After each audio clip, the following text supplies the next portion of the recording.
নমস্কার। আজকে আমি তৈরি করব রেস্টুরেন্ট স্টাইলে চাইনিজ নুডলস। আর চাইনিজ নুডলস খেতে ছোট বড় সবাই আমরা ভীষণ পছন্দ করি।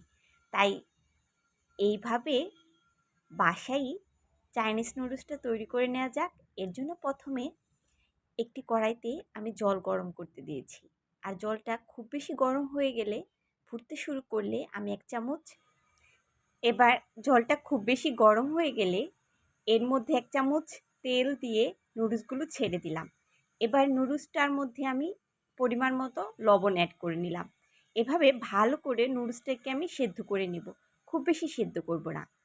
মোটামুটি সিদ্ধ হয়ে গেলে নুডলসটা নামিয়ে ঠান্ডা জল দিয়ে ঠিক করে নিব। এবার একটা বাটিতে 1 চামচ চিলি সস,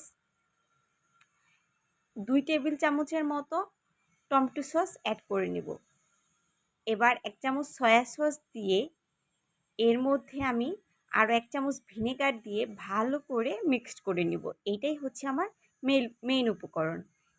এবার একটি কড়াইতে তেল গরম করে ডিমটা ভালো করে স্ক্রাম্বল মানে ভাজি করে নিচ্ছি। এই ডিমটাকে আমি খুব সুন্দর করে মিক্সড ভাজি করে নিব। এর মধ্যে আমি কিছু অ্যাড করছি না। আপনারা চাইলে সামান্য একটু লবণ অ্যাড করে নিতে পারেন। আমি এভাবেই রেখে দিচ্ছি। এবার নামিয়ে নিচ্ছি।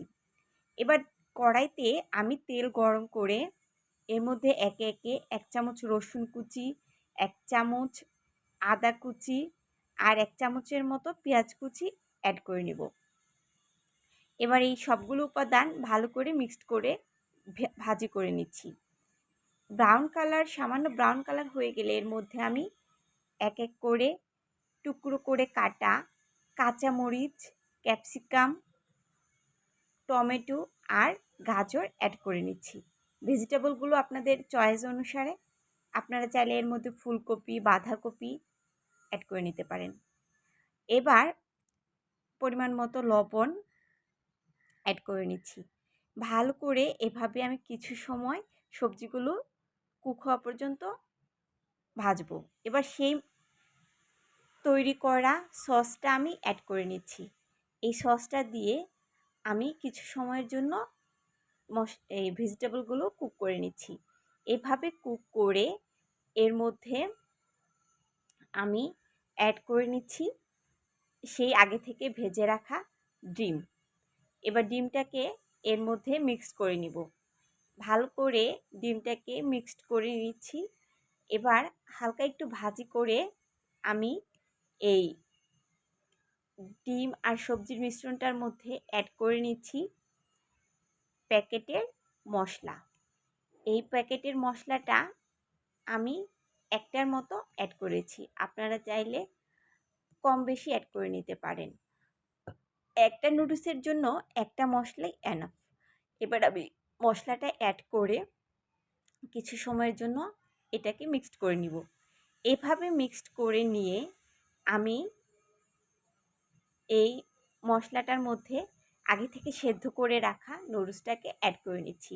নুডলসটাকে ঠান্ডা জল মিশালে এটা আর লেগে যাবে না, ঝরঝরে হবে।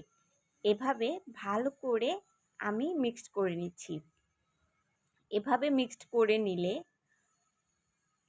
নুডলসটাও দেখুন কত সুন্দর ঝরঝরে হয়েছে।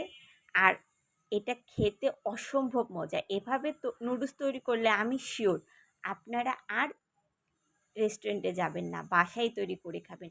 এবার ভাজি হয়ে গেলে নামানোর কিছু সময় আগে আমি 1 চামচের মতো গোলমরিচ অ্যাড করে নিয়েছি। এবার আমার নুডলস তৈরি হয়ে গেছে। পরিবেশনের জন্য সার্ভ করে নিচ্ছি। এটা দেখতে যতটা সুন্দর খেতেও খুবই মজাদার। আর এভাবে চাইনিজ নুডলস বাসায় তৈরি করলে আর কিনে খেতে হবে না। এখন থেকে বাসায় বারবার তৈরি করে রিকোয়েস্ট আসবে। এই তো নুডলসটা তৈরি হয়ে গেছে। এবার আমি চামচের সাহায্যে দেখাচ্ছি এটা কতটা ঝরঝরে হয়েছে। আর খাওয়াটা তো আমি বলে বোঝাতে পারবো না, এটা বাসায় তৈরি করলেই বুঝতে পারবেন এর স্বাদটা।